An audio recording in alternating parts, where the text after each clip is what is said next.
My name is Kevin Brookson, and this is my story. First, let me clarify that I am not related to any famous figures, although the irony of their behavior often makes me ponder why some people can't stay faithful while insisting on remaining married. So here I am, sitting on my back porch on a cool May evening, waiting for my soon-to-be ex-wife, who has just been served divorce papers at her workplace. I'm bracing myself for her reaction, but I can't predict exactly how she will respond because I believe she's lost her mind. It was only 3 weeks ago on April 28th that I discovered her infidelity. I'll circle back to that shortly. I chose the back porch for this confrontation because it is secluded. Our house sits on a 2-acre lot, so even if there were screaming, the neighbors wouldn't hear. Additionally, there's a private detective parked around the corner for my protection, in case things get out of hand. Laura Simmons is a smart and beautiful woman. We met in graduate school in Chicago. I was pursuing an MBA in medicine and public health, while she was studying to become a nurse anesthetist, CRNA. She spent 2 years working long, emotionally draining hours in the neonatal unit. CRNAs typically have more regular hours, usually from 6 a.m. to 5 p.m. 4 days a week, with higher pay and less trauma. However, Laura has a tendency to get bored easily and constantly seeks something new. While we were enjoying a concert and she was planning our next weekend, I noticed her interest in anything novel, be it an app, a friend, or a restaurant. We discussed this during our courtship, and I made it clear that while I was fine with trying new things, I was a traditionalist when it came to marriage. I believed in finding novelty every day within the same relationship, if you put your heart into it. She never gave me a reason to think she disagreed. Due to her somewhat fickle nature, I insisted on a prenuptial agreement. She was not thrilled and felt insulted, but I explained it was a bilateral agreement protecting us both. Eventually, she signed it. The agreement was straightforward, a 50-50th split of wealth accumulated during the marriage, with each of us keeping 100% of what we brought in, and an 80-20th split in case of adultery. After signing, we barely thought about it again until recently. After our wedding, we moved from Chicago to Des Moines, Iowa. The low cost of living, strong economy, vibrant downtown, and excellent career opportunities in healthcare drew us in. Despite the cold winters, the mostly mild spring and fall, and the variable summer weather, Des Moines has always been pleasant, with cool evenings even on hot days. Plus, the sweet corn in July and August is delicious, and it's the birthplace of Pinterest creator Ben Silberman. In our 8 years together, we both found jobs we loved, built a beautiful home, and made friends we genuinely enjoyed. Until 3 weeks ago, I thought we had a solid marriage. Not perfect, but solid. Like every other couple, we had our disagreements. I prefer squeezing the toothpaste from the bottom, while she's more haphazard. She insists on washing the dishes every night, whereas I'm content to let them pile up for a few days. These trivial arguments were balanced by long evening walks, conversations on the porch, and spontaneous weekend trips to the cabin or concerts in Chicago, Minneapolis, or Dallas. We enjoyed each other's company and communicated openly and honestly, or so I believed. Both of us, at 34, were looking forward to becoming parents soon. You might be wondering if I'm a failure in bed, if Laura is breathtakingly beautiful and constantly pursued by other men, or if we've considered an open marriage. Did I miss the early signs that Laura might cheat? Did I cheat on her, and now she's retaliating? Is her lover irresistible like a Greek Adonis? Is she altering her financial situation? Let me address these questions one by one. First, Laura appeared genuinely happy with our life together. I've never been called the best, but I've always given my all and never heard any complaints from her. Second, she is a very attractive woman with a quick wit and a strong mind. She is of Irish-Italian descent, a blonde brunette standing 5 and 8 inches tall. Third, I can't recall any warning signals, but if I missed them, perhaps I deserve what happened for being inattentive. Maybe I should have paid more attention to her fascination with new things.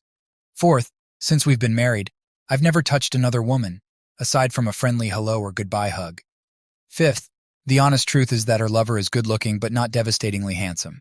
He's about my height, 6'1", with a similar build, around 180 pounds, trim and strong but not ripped, with blonde hair and blue eyes.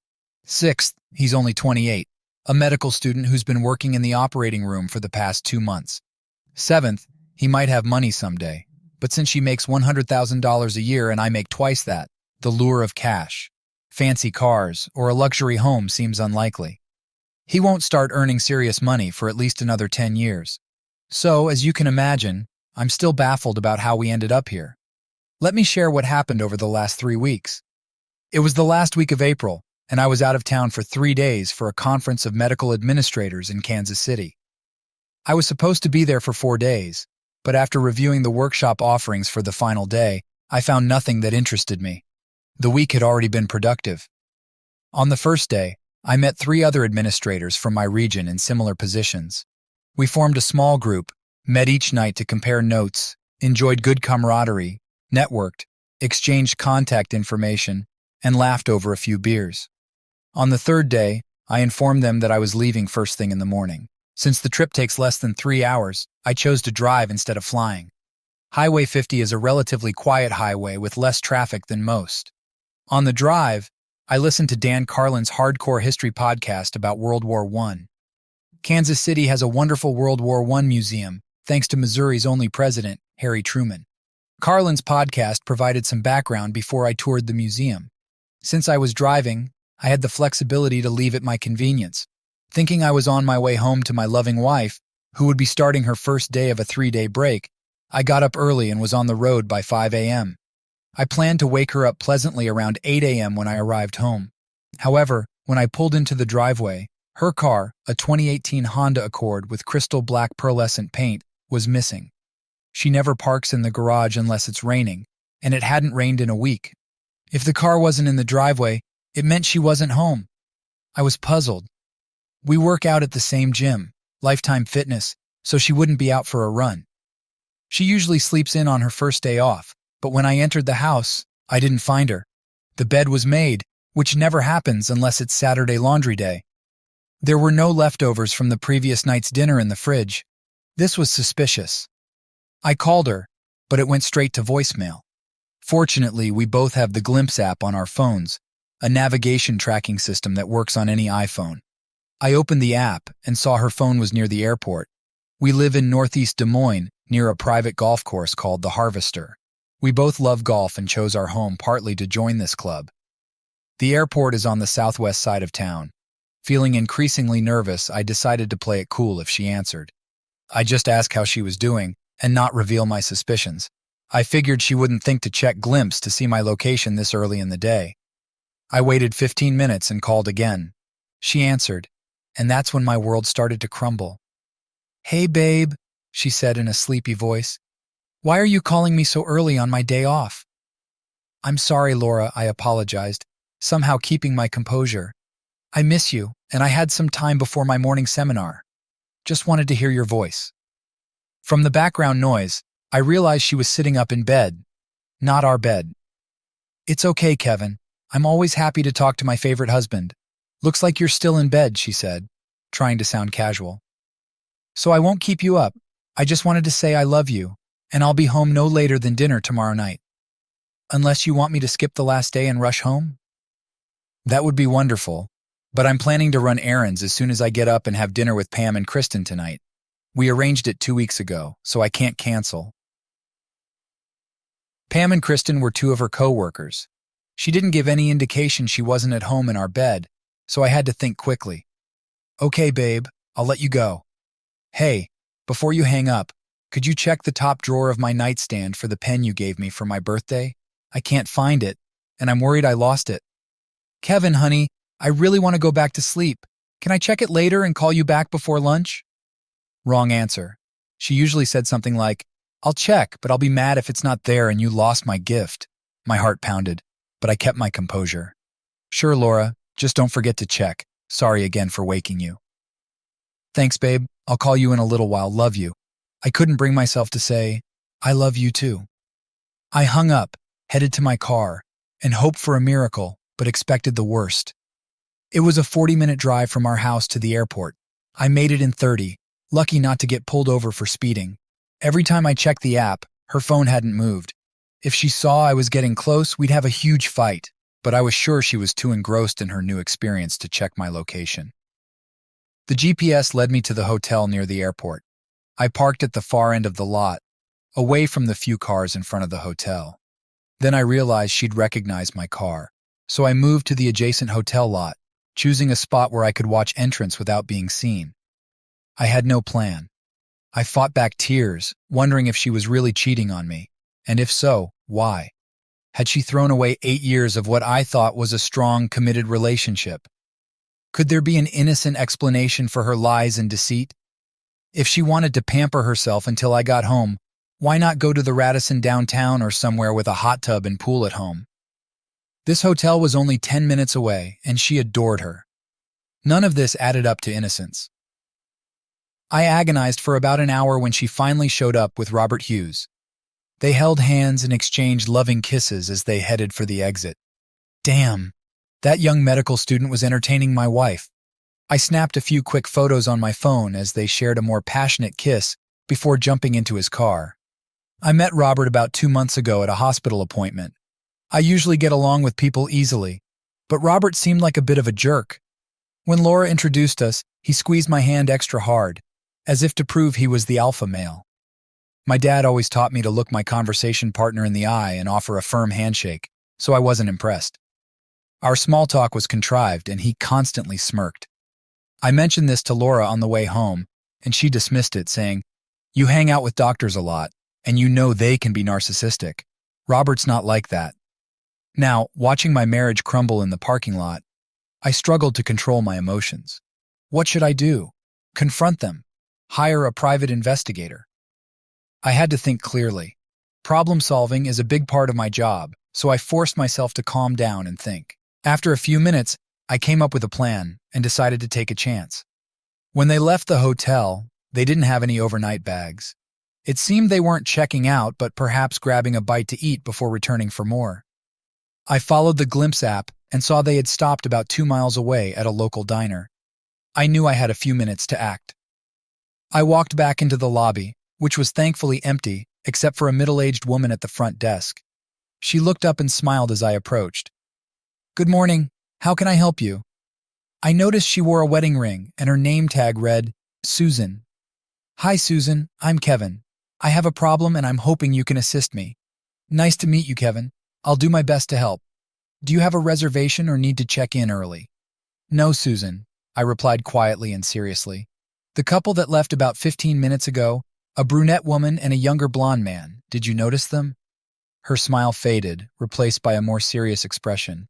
"Yes, I noticed them. What's the issue?" "Susan, the woman is my wife and the young man works with her. Unfortunately, I believe they are having an affair." "Oh, sir, I'm not sure how I can help," she said, looking concerned. "Most people here in Iowa are friendly, but tend to mind their own business." "Susan, I need to look in the room they're using. I promise not to cause any trouble or make a scene. I just need to confirm my suspicions. I don't need a key. Someone from housekeeping can let me in and ensure I'm out quickly. I just need to see. I know this is a lot to ask, but I see your wedding ring and I hope you understand." Susan thought for a moment. "You seem sincere. The couple did strike me as odd, but I usually mind my own business. However, I can see you're really troubled. Can you give me the woman's name?" She booked the room with her credit card. "Sure. Her name is Laura Brookson, and she likely used an American Express Gold card. I can provide the number if needed." "I appreciate your discretion." That seemed to do the trick, and a moment later the number was confirmed. "Can you call housekeeping?" I asked. "No need," she replied. "Andrew!" she called loudly. Andrew, a porter, appeared from around the corner. "Yes, Susan?" "Andrew, I'm stepping away from the desk for about 5 minutes. I'll be on the 3rd floor. You're in charge until I return." Andrew looked like he'd just been given a major responsibility. "Yes, ma'am." Susan winked at me and motioned to follow her. We rode the elevator to the 3rd floor in silence. Neither of us knew what to say. We walked down the hallway and stopped in front of room 319. Susan held the key card to the reader. I hoped it would flash red and not let me in, but it turned green. I entered the room and Susan stood in the doorway keeping watch. The room was a mess, with clothes strewn about, a man's casual button-down shirt, khakis, loafers, and a belt on one side of the bed. Moving to the far side, I saw what I dreaded: the light beige blouse I bought for Laura and a short, dark blue skirt. Trying to stay focused, I decided to document the scene. I'm not a lawyer, so I didn't realize an attorney might argue this was all staged by me. Ignorant of this, I recorded a quick video, narrating as I went. I'm in room 319 of the Des Moines Airport Hotel. It is 5:21 a.m. on Thursday, April 28, 2022. This room was booked by my wife, Laura Brookson, using her American Express Gold Card. Last night, she checked in with Robert Hughes, a medical student from her hospital. The state of the room suggests they spent the night together. I saw them leave the hotel earlier, kissing and holding hands. I have photos as evidence. I glanced into the bathroom but found nothing significant. Before leaving, I took a few items that might be useful for DNA testing. It might unsettle Laura if she noticed they were missing. As Susan and I rode the elevator back down, tears started to well up. Susan, trying to comfort me, placed a hand on my shoulder. "I'm sorry, Mr. Brookson." We stepped off the elevator, and I reached for my wallet. "Don't even think about it," she said firmly. I smiled weakly, thanked her, and added, "If you see them, please don't mention that I was here." With a small smile and a wink, she replied, "I've never seen or heard of you. Insinuating otherwise would be an insult." Realizing my plan had run its course, I pondered my next move. Despite my lack of legal knowledge, I knew acting too quickly could backfire, even with the prenup. The silver lining was that I wasn't expected home until late Friday, giving me time to think. Since I was already on the south side of town, I drove another 30 miles southeast to Winterset. About 40 minutes later, I found myself at Rudy's restaurant on John Wayne Drive. Winterset, John Wayne's hometown, even has a small museum in his honor. My father, a John Wayne aficionado, used to bring my brother and me here when we were kids. Sitting in a back booth, I began to formulate my next steps. I noticed a quote from one of John Wayne's movies on the wall. In The Rifleman, Wayne played an aging gunfighter dying of cancer, determined to die with his boots on rather than let the disease consume him. "I won't be hurt. I won't be insulted. I won't have my hand raised on me. I don't do that to other people and demand the same from them." While I'm not as big of a John Wayne fan as my dad, I'm more of a Clint Eastwood guy from the outlaw Josie Wales. I chuckled and said out loud, "Damn right, Pilgrim." The waitress who approached my table heard my best Wayne impression. She rolled her eyes and said, "So, young man, would you like a snack?" I ordered coffee and a big breakfast. Something about enjoying a meal made me feel a bit better. As I ate, I read several articles about cheating spouses. According to experts, this was probably not an isolated incident. It was unlikely they would be so comfortable with each other if it had been a drunken one-night stand. Statistically, in the U.S., women who cheat on their husbands rarely do it only once. It had probably been going on for a long time, but I had no proof. That was about to change, so I started making a list. There was no way I would stay married to a cheating wife even if it was a recent affair. I could forgive, but all trust was lost forever. I needed to hire someone to help me get proof. Even with a prenup, I needed solid legal advice from someone who understood the financial side. I also needed to get tested for STDs. If Robert Hughes had been involved, infection was a risk. I had about 36 hours to take action. I finished my breakfast and left a $50 tip for a $16 meal, hoping to make at least one person's day better. Before leaving, I texted Laura. "Sorry, found my pen at the bottom of my satchel." A moment later, she replied, "Lucky for you." Tempted to send a harsh response, I typed 6 words, "Screw you, cheating." But I didn't send it. Instead, I replied, "Uh-huh." 2 hours later, I found myself at the office. I had met Carter at a charity event and knew he practiced family law. He returned my call and listened to my story. "I'm sorry to hear that, Mr. Brookson." "I appreciate that, Mr. Carter. Please call me Kevin." "Fine, Kevin. I'm Michael. Mike to my friends and clients, so call me Mike." "Thank you, sir." "Kevin, I'm not nitpicking, but legally your situation is challenging. The lack of children helps, but the lack of fault means you may need counseling or discussions for the court to determine if the marriage is truly broken. If the prenup was drafted properly, you may avoid financial loss, but that's uncertain. I want to refer you to my partner, Jack Foster. He's a specialist in divorce and will handle your case best. Let me connect you with his assistant, Megan, to set everything up." An hour later, I was in Jack Foster's office. He lived up to his name, a short guy, probably 5'10", and around 130 pounds. He was an avid swimmer with several school records in Indiana. Despite his size, he exuded confidence and competence. He listened carefully to everything I said, asked a few clarifying questions, and suggested some initial strategies. Are they still at the hotel today? I don't know. Don't worry, I can find out. He picked up the phone. Megan, put me through to Emma. Tell her I need to know if Laura Brookson has booked room 319 at the hotel in Des Moines by tomorrow morning. If so, I need a full report by noon tomorrow. And tell her not to miss a thing. Yes, I know it'll annoy her, but that's part of the fun. He hung up the phone. Emma Collins is the best private investigator this side of Chicago. She worked in Chicago for 18 years before moving to Des Moines. If they're there today, we'll have details by tomorrow. He agreed I should get tested for STDs, but was concerned about how long the results would take. He assumed Laura might want to cover her tracks by being sexually active with me. I assured him I knew several doctors who might expedite the tests, cutting the usual 10 days to 2 or 3. I called my friend Dr. Alex Martin and asked if I could come by in the morning. Jack also set me up with a forensic accountant from their practice. The next morning, he handed me a list of what I needed to bring, including our prenup. Finally, he said, if your wife changes her plans and comes home tonight, don't confront her. We'll address it when we have all the facts, which won't be until next week at the earliest. If my hunch is right, it will take a couple of weeks to establish infidelity. It may not help in court, but it won't hurt either. Most Des Moines judges still disapprove of infidelity, so be on your best behavior, be polite and courteous.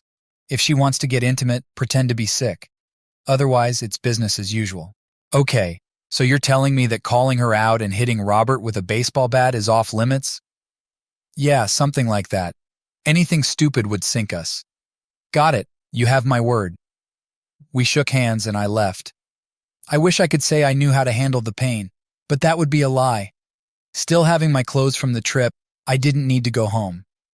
I went to another gym, paid for a day pass, and worked out for about 2 hours until I was exhausted.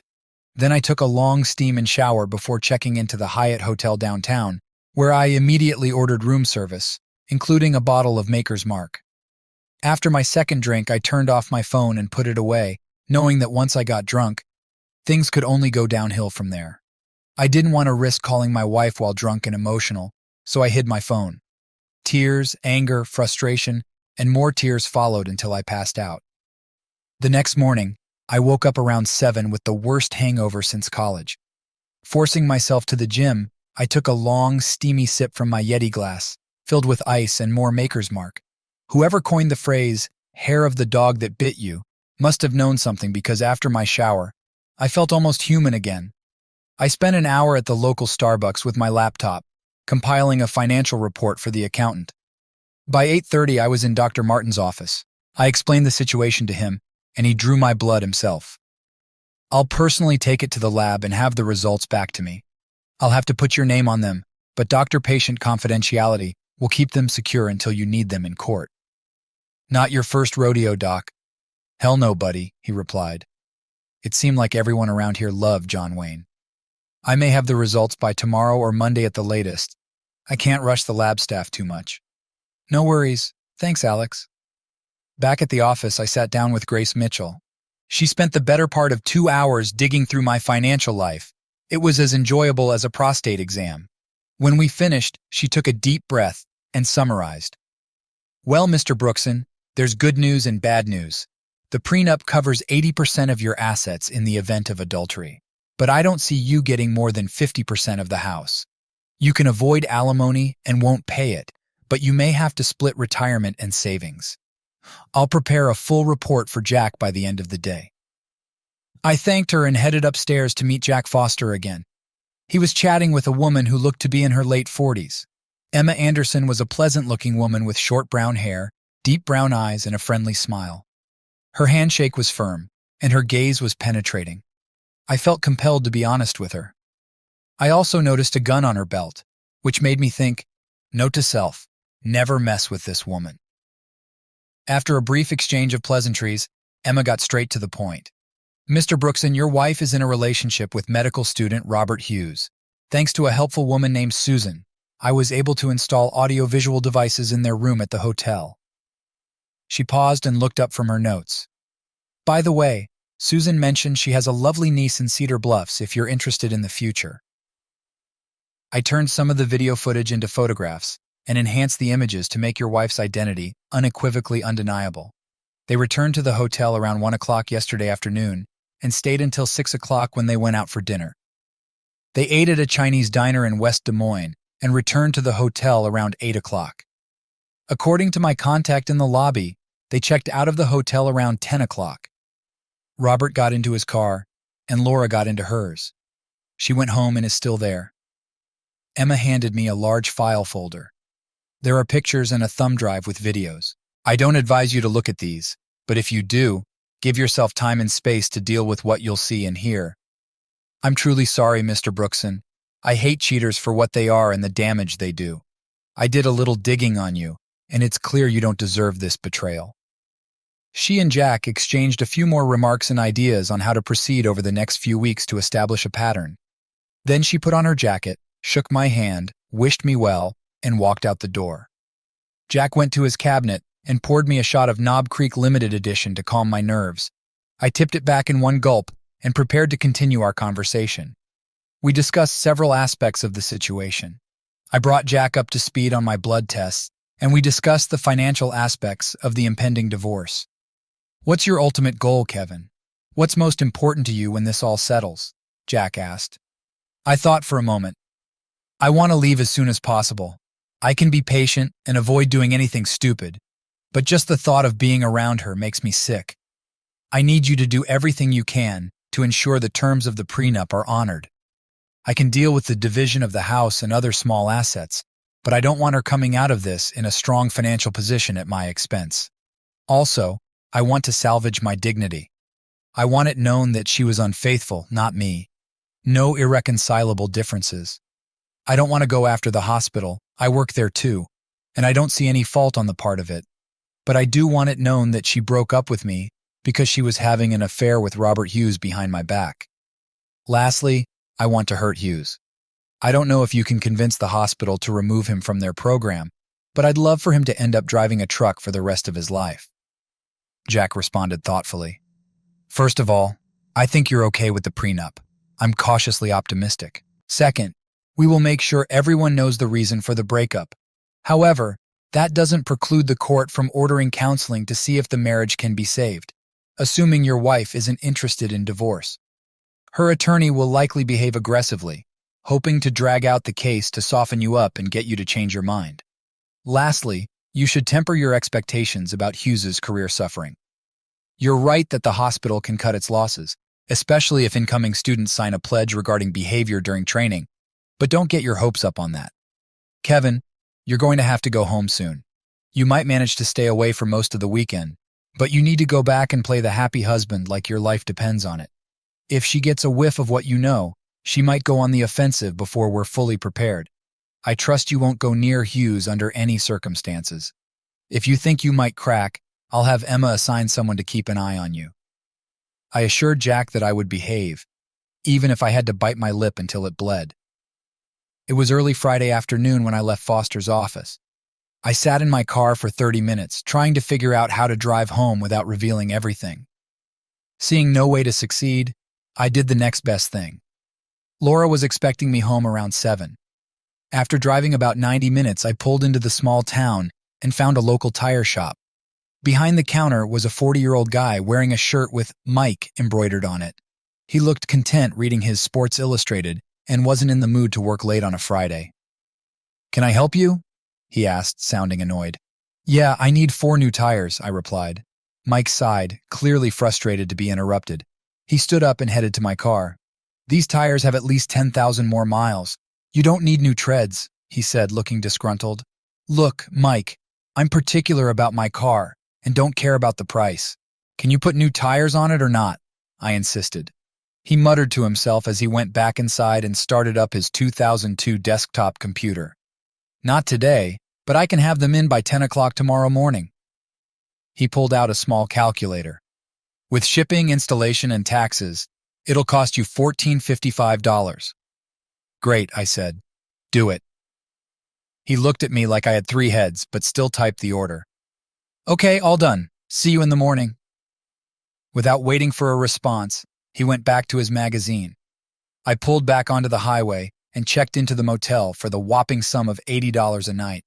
I flopped onto the uncomfortable bed and called Laura. "You're almost home, babe. I can't wait to see you," she said, sounding chipper after 2 days of fun with Robert. "Sorry, Laura. I lied.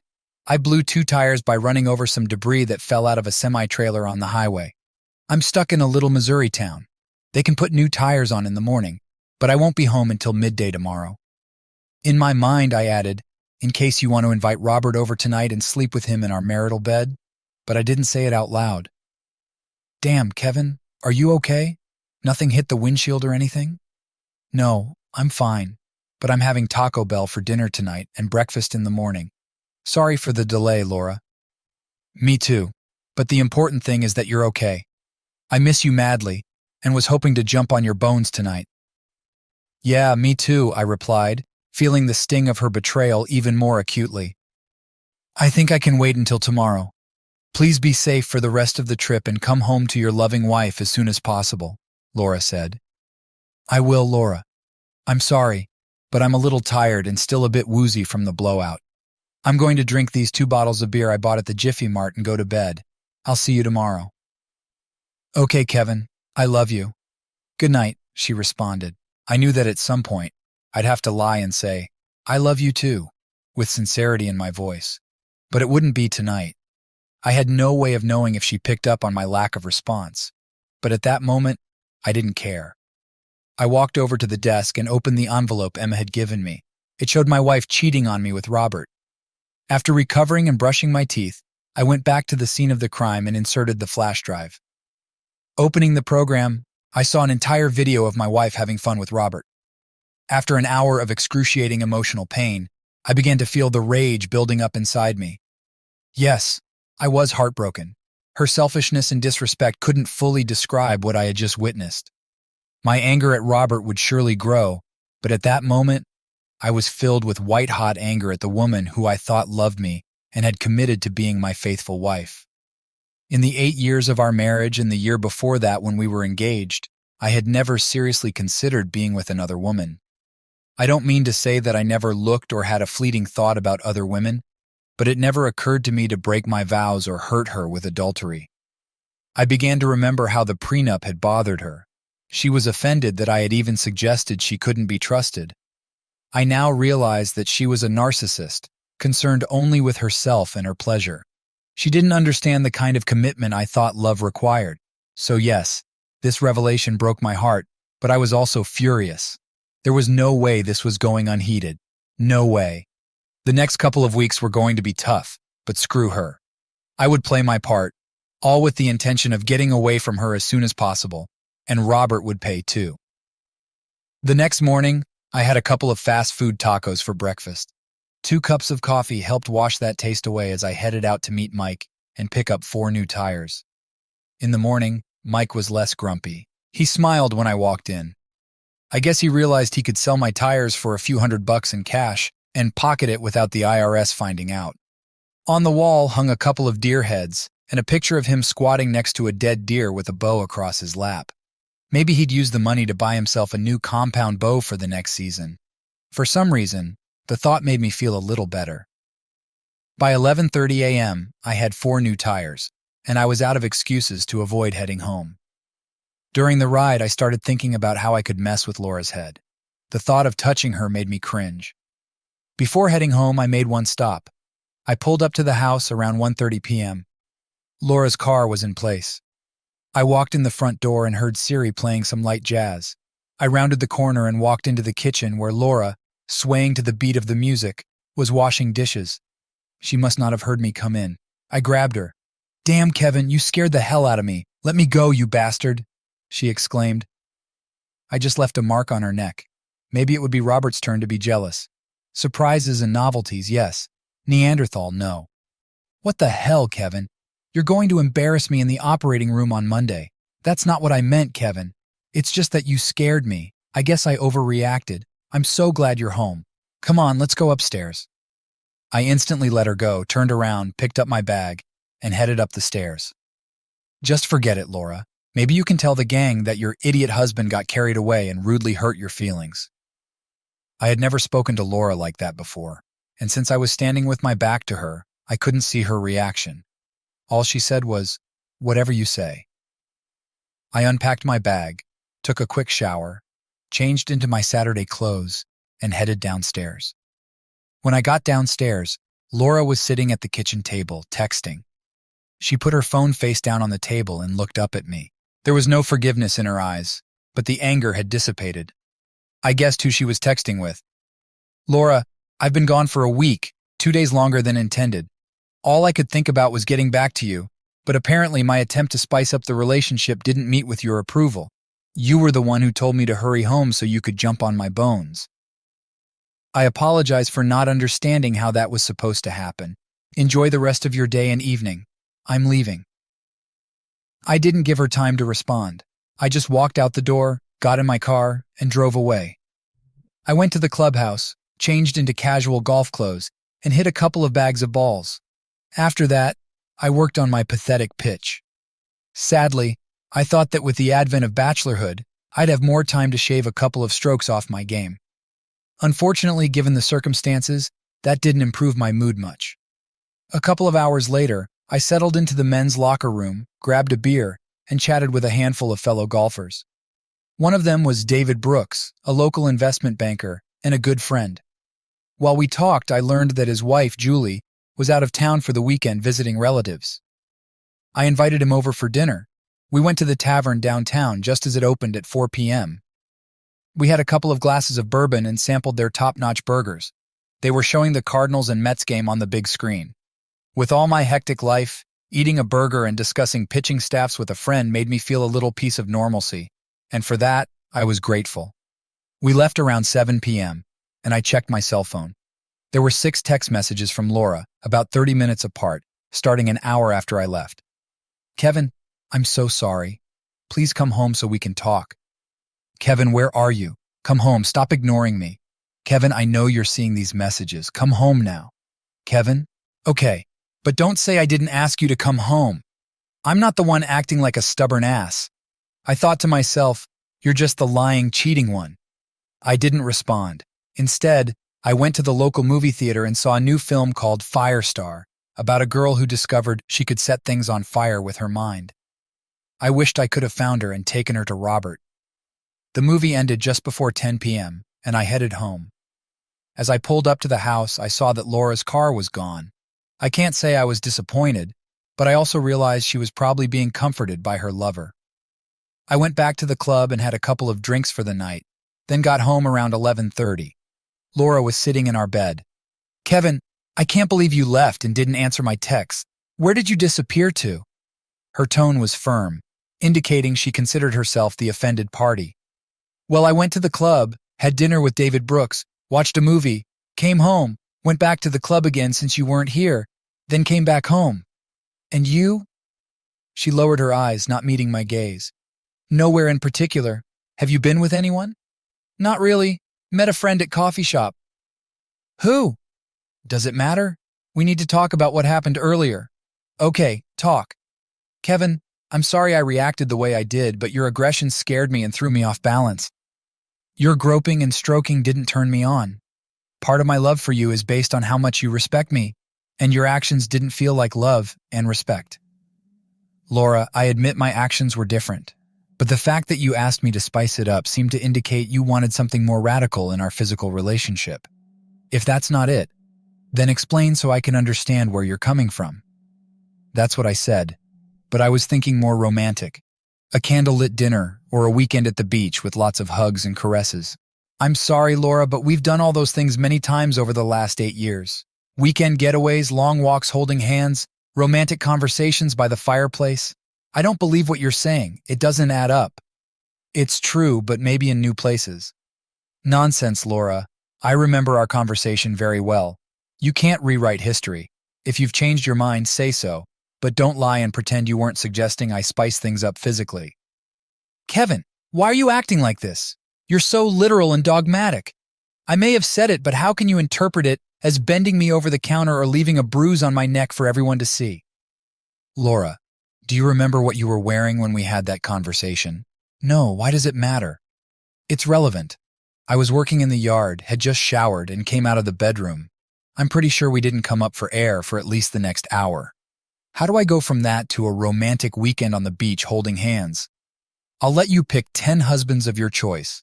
Tell them this story and ask how they would interpret your invitation. If at least 9 of them don't say something like what I did today, I'll buy you any new car you want. That's just ridiculous, Kevin. No, not only is it not absurd, it's absolutely accurate. When you dress up for your husband and ask him to spice things up, it's not because you're in the mood for romance. You're trying to change what happened to make you right and me wrong. Kevin, your stubbornness is getting us nowhere. Why don't we just let it go and you come to bed and just hold me? Sorry, Laura, that won't work. If you don't like that kind of behavior from me, fine, I won't try again. But don't act stupid and pretend it's my fault. You care more about people seeing that I gave you a hickey than you do about my feelings or opinion. I'm not interested in keeping you. Assume I've admitted I was wrong. Good night, Laura. With those words, I turned and headed for the guest bedroom. Come back! I'm not done talking to you, damn it! She shouted. I ignored her, assuming my first attempt had been successful. I avoided contact with her without giving myself away. I highly doubted she was putting 2 and 2 together. She was too shy to even flirt with the idea that I knew she was cheating on me. There had been chilly days in our marriage, but on Sunday we just froze. We avoided each other and didn't talk. I spent most of the morning at the club and the afternoon working in the yard. I went to bed before she did, and when she came into the bedroom, I was already in bed. I'm not sleeping in the same bed with you until you apologize, Kevin. I don't mind, Laura. I'm not the unreasonable type, so I think we'll spend every other night in the master bedroom. It's my bed as well as yours, so I'll sleep here tonight. If you don't like it, you know where the spare room is. David Oro night, I'll sleep there, and you can be here. I don't agree to that. Go and sleep in the guest room until you come to your senses. Laura, I have no idea why you think you have the last word on everything, but you don't. We are equals, and I treat us as such. I'm going to sleep in this bed tonight, and what you do is up to you. Bastard, she hissed as she left for the guest room. The beginning of the week went the same way. We barely spoke to each other. She kept trying to push my buttons, but I couldn't deal with it.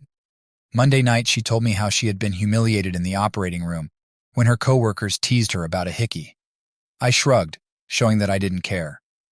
Tuesday morning, Dr. Alex Martin called and asked me to stop by his office. First, the bad news. You have a very mild form of chlamydia. You probably haven't experienced any symptoms. More than half of men who contract the disease do not. The good news is that with treatment, the disease will go away quickly, although you will need to be rechecked in about 3 months. Maybe I should ask if you know how you contracted it. Of course, Alex. I contracted it from my wife. I trust our doctor-patient confidentiality is respected here. I've never slept with another woman since the year before Laura and I got engaged. Last Thursday, I found out she was having an affair with another man. I can only assume she contracted it from him, unless she's had other lovers that I don't know about. He heard the sadness in my voice. Well, I'm sorry as hell to hear that, Kevin. I always thought you had a good marriage. I'll put you on your usual dose of antibiotics. And like I said, it should go away without a problem.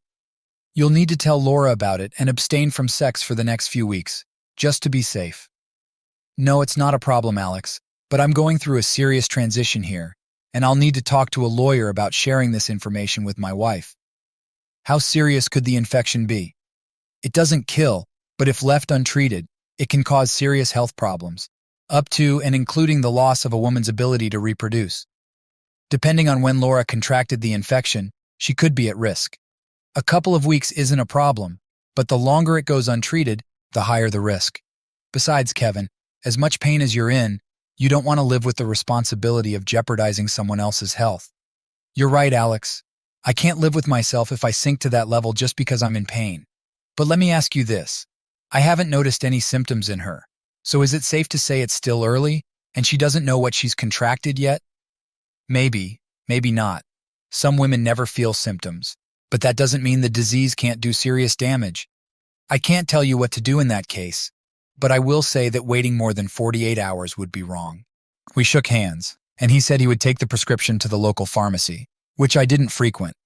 I appreciated his concern for my reputation. An hour later, I was in Jack Foster's office explaining everything to my attorney. He laughed at my strategy but warned me not to be so obvious as to give myself away. He became much more serious when he heard about the STD. "Well, that changes things," he said with a sigh.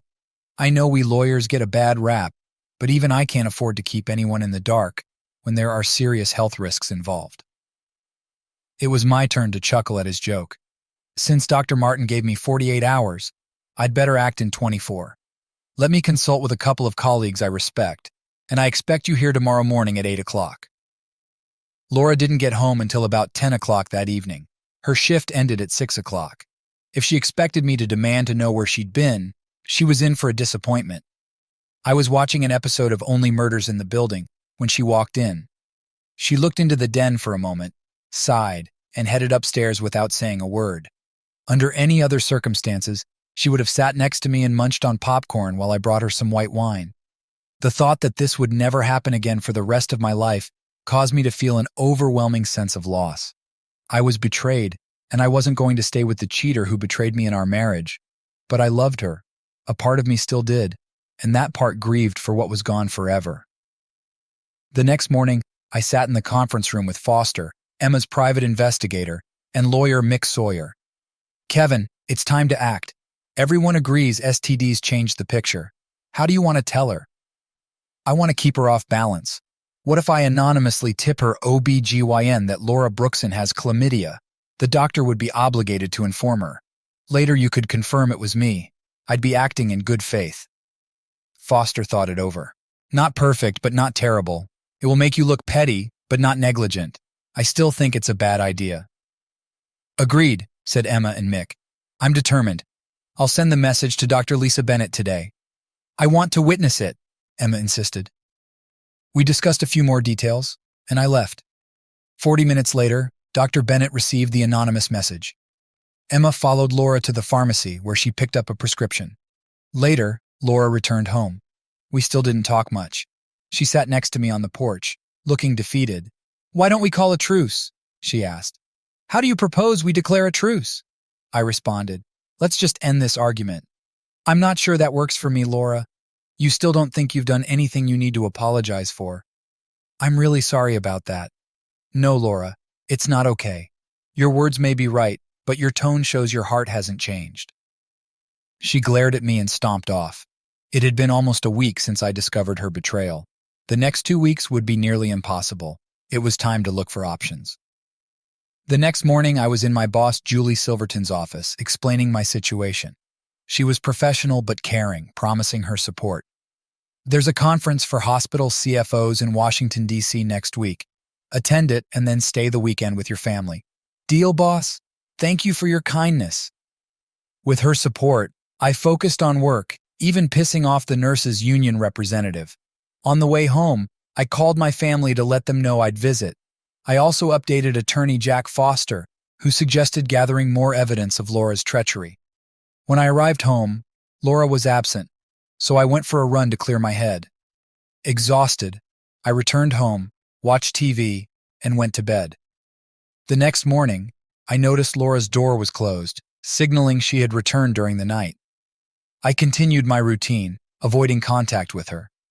Sunday, I left for the conference without informing Laura. While there, I received a call from Jack, confirming more evidence of Laura's infidelity. Surprisingly, Laura texted me, upset I hadn't informed her of my trip. Our exchange was bitter. By the weekend, I spent time with my supportive family. My dad reassured me, "You'll get through this, son." Back at work, Julie was her usual stern self, but I appreciated the normalcy. I called Jack for an update and agreed to meet the next morning. At Jack's office, we discussed the plan. Emma had served Laura and her partner in front of their colleagues, causing a scene. Jack and I prepared for Laura's arrival, expecting a confrontation. She arrived, looking terrible. We argued, and I made it clear our marriage was over. 6 months later, we were divorced. My boss, Julie, reflected on my journey, noting that I was recovering and even noticing a new potential love interest. Laura became an outcast at the hospital and eventually moved to Denver, while her partner faced similar ostracism and moved to Kentucky. Life moved on for everyone.